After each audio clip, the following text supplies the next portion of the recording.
Breaking news, absolutely breaking news here. A coherent radio signal has been detected from an alien planet. Now, they're not messing around. It's a planet called YZ Ceti. And it's next to a dwarf star. And it's a dwarf planet, apparently. And you can go and read about this in mainstream news right now. The question is, are they pretending that we're now getting a radio signal because of Project Bluebeam? If you don't know what that is, please look it up.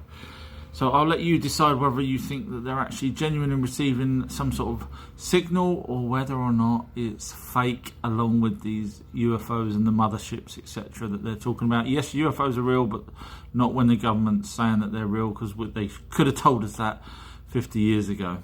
More breaking news. Saturn's rings are actually heating Saturn up, according to new data. Now, if this is true, it gives credence to the fact that Planet X, also known as Nibiru, could be out in our edge of our solar system as it does its 3,600-year elliptical orbit and not have to be near the sun in order to gain its heat. Of course, the stories go from the tablets that the planet actually had volcanoes on it, which was keeping the heat in and the cold out by the dust clouds, etc. But is there any other planets that can actually heat themselves? Well, in fact, Jupiter gives off almost twice as much heat as it receives from the sun. So in other words, planets can be out in our outer solar system and still come round and still have some sort of heat.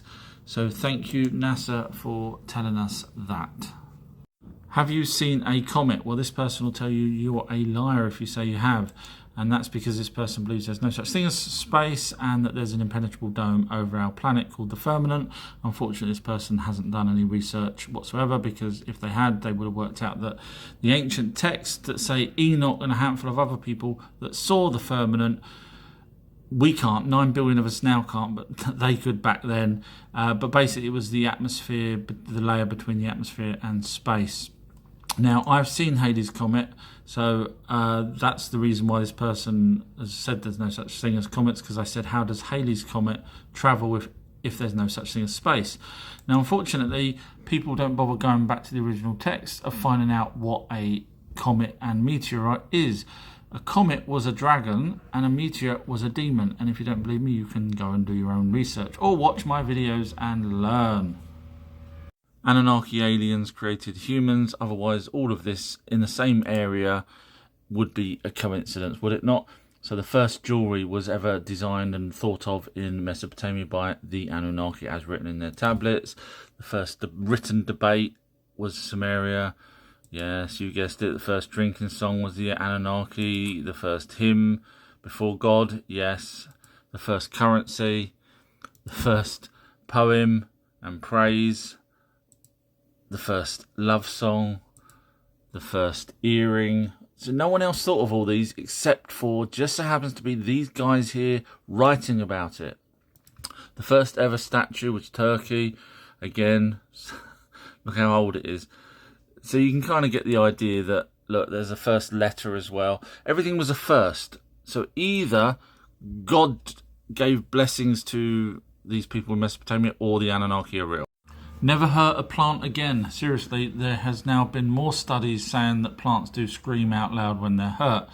Now, Mythbusters, a while back, TV show, did a episode on whether or not plants can feel, and they hooked up plants to ECG machines, and they actually was inside a shipping container, as you see here, so that they wouldn't get any external influences. So what they done was they actually put the plant inside originally, and they were outside, and they were trying to use telepathy to say that they was going to hurt the plant that's inside the shipping container to see whether it could read their thoughts. It couldn't. So then they went inside the shipping container and did the same experiment with their thoughts, and yes, the plant did feel fear for their anger towards the plant. And then they thought they'll go outside and test it again, but it didn't work, so therefore they ruled it out. But studies say it's true now.